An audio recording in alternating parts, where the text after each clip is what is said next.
I think when Jim writes a script, he writes it without the boundaries of what is possible. He writes it to tell the best narrative story.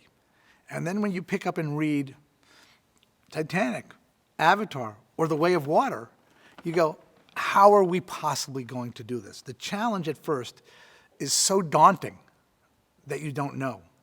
But that's what excites me about the process. And that's what excites the crew that we were able to pull together. One of the things that was most rewarding to me coming out of the first Avatar was no matter where I was in the world, people identified themselves with the Na'vi. Whether I was in the Middle East, whether I was in South America, people would come up and say, the Na'vi, they are me. I see myself in that. And I believe in the sequels, people will see the same thing. On Pandora, in the first movie, we introduced audiences to a number of different creatures. As we move into the sequels, we're doing the same thing. There's one creature in particular called the Tulkun that is more than just a creature.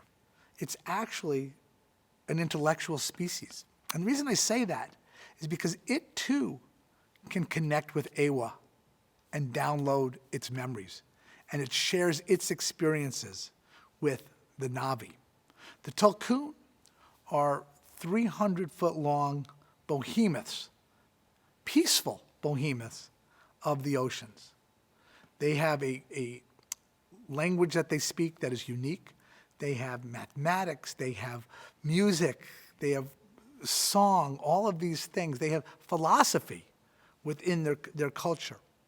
And they have a very strong bond with the reef people.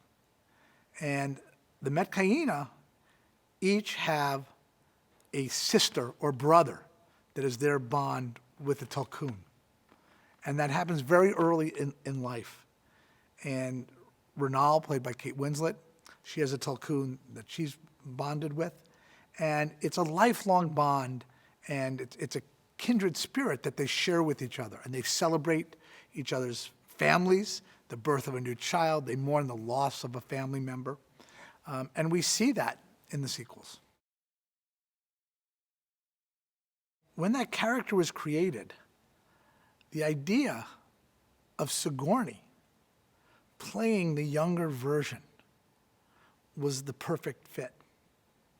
And performance capture, I have always said, gives actors the opportunity to play characters that they could not otherwise play. And Kiri's character and Sigourney's performance are the perfect example of that. When you see Kiri up on the screen, she is a 14-year-old young Na'vi girl in search of herself. And it's the performance given by one of the great actresses of our time. But she's playing that girl. And Sigourney went back and studied what she was like when she was younger. We looked at footage that Sigourney gave us in helping to design Kiri and still images, because for us, in a character that we create, it only works to have the performance come through if you're holding on to some of the facial aspects of the actor itself.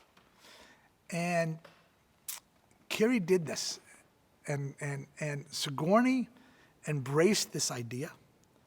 And to see her playing a 14-year-old kid when she was performing it, it was magic. It's what acting is all about.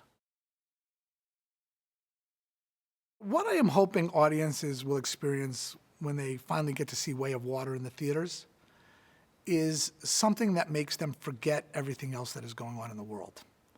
That they are transported to another world, a world that they want to spend time in, but a world that they want to spend time with the characters in this story and learn from their journey how they in their own lives can overcome the challenges they face by the examples that our characters give them.